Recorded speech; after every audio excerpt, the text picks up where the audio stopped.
इस एपिसोड की शुरुआत बेहद तनावपूर्ण माहौल में होती है, जहां मार्तंड का स्वर कठोर होते हुए भी उसके भीतर का दर्द झलकाता है।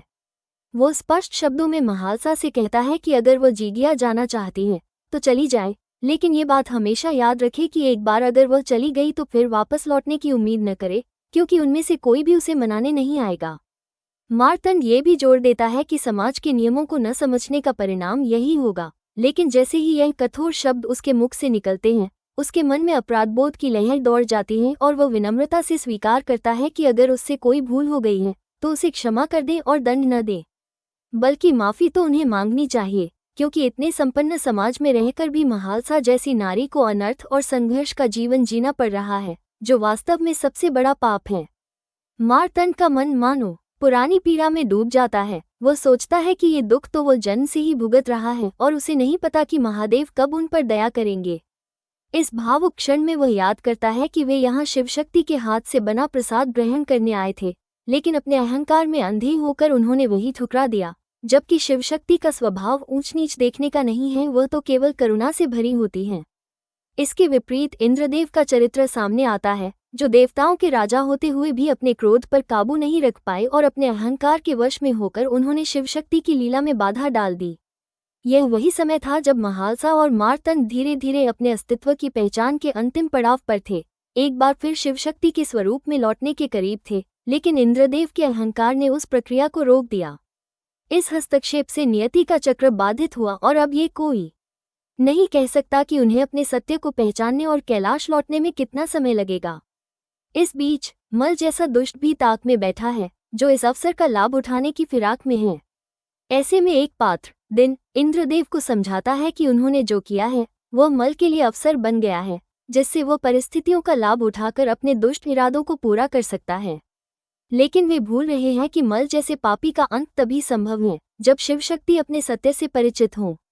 दिन ये भी कहता है कि शिवशक्ति के जीवन का हर पड़ाव, हर अध्याय किसी उद्देश्य से भरा होता है और उसमें संसार के लिए एक सीख छिपी होती है। जो घटना अभी अशुभ प्रतीत हो रही है वही भविष्य में शुभ समाचार लेकर आ सकती है।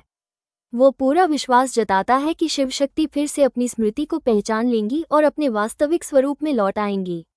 इंद्रदेव अपने किए पर पश्चाताप करते हुए ये संकल्प लेते हैं कि जो गलती उन्होंने की है उसे वो स्वयं सुधारेंगे और ऐसी परिस्थिति उत्पन्न करेंगे जिससे शिवशक्ति अपने सत्य को जान सके और स्वयं को पहचान सके।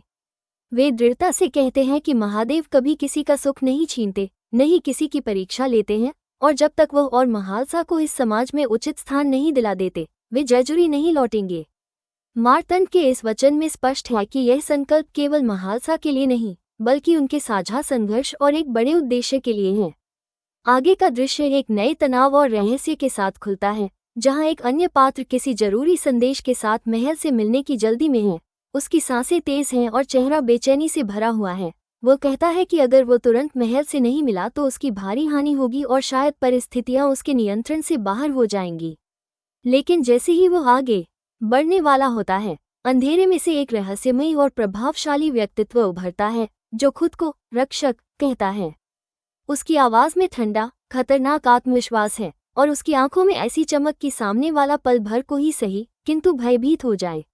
रक्षक बिना समय गंवाए चेतावनी देता है कि जिस विषय के लिए वो उसे रोक रहा है वो अत्यंत महत्वपूर्ण होना चाहिए, वरना समय व्यर्थ करने के दंडस्वरूप वह उसका सिर काट देगा।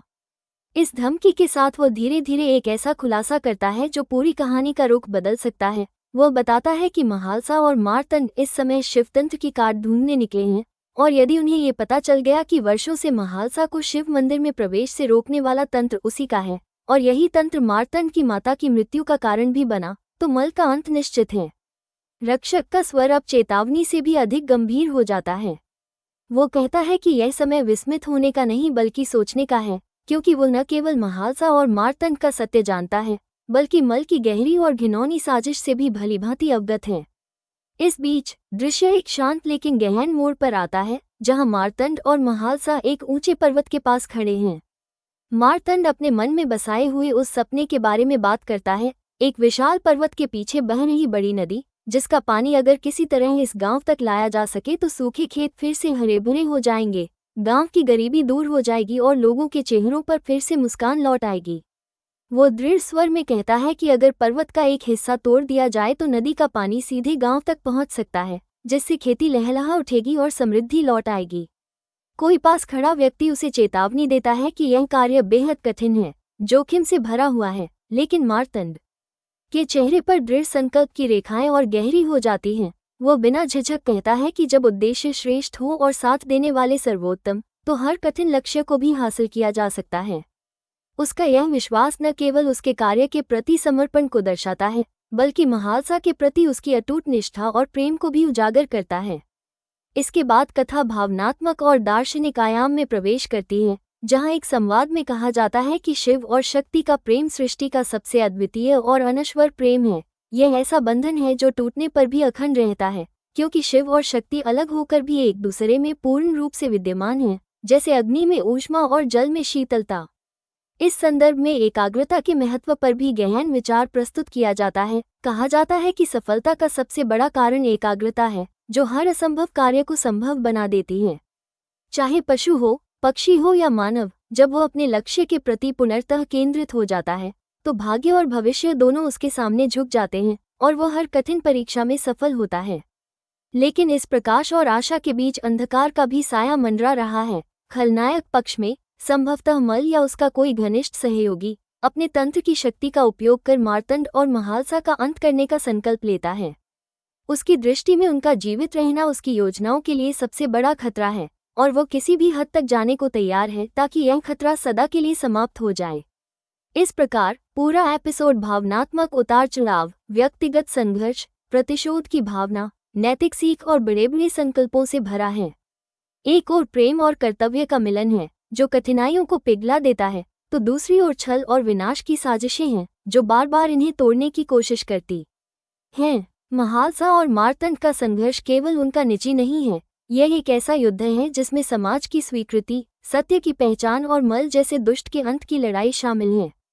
ये कहानी इंद्रदेव की भूल, मल की चालें, मार्तंड का अडिग संकल्प और शिव शक्ति की महत्ता जैसे कई स्तरों को समेटे हुए हैं, जो मिलकर एक गहरी और जटिल कथा बुनते हैं और संकेत देते हैं कि आने वाले एपिसोड में घटनाएं और भी नाटकीय मोड़ लेंगी, जिनमें प्रेम, बलिदान, प्रतिशोध और न्याय की खोज अपने चरम पर पहुंचेगी।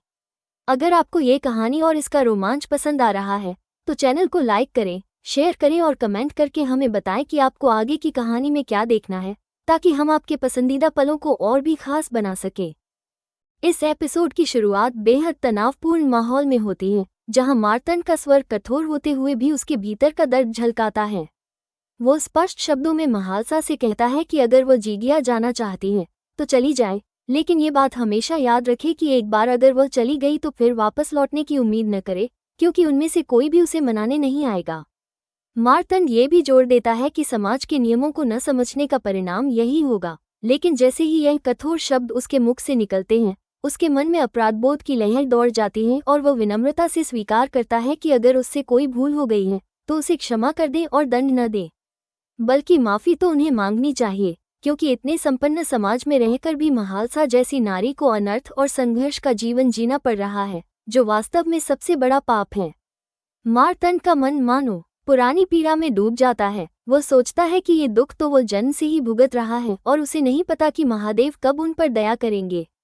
इस भावुक क्षण में वह याद करता है कि वे यहाँ शिवशक्ति के हाथ से बना प्रसाद ग्रहण करने आए थे, लेकिन अपने अहंकार में अंधे होकर उन्होंने वही ठुकरा दिया, जबकि शिवशक्ति का